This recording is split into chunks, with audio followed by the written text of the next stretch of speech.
We can also select the color of the highlight.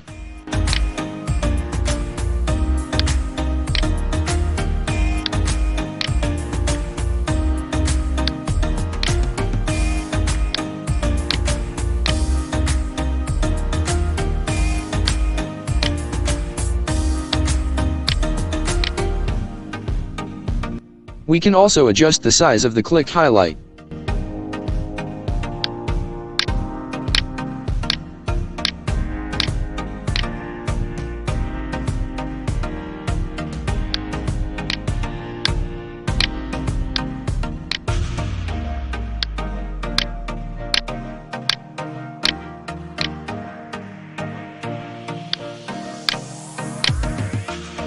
And also the opacity of the click highlight.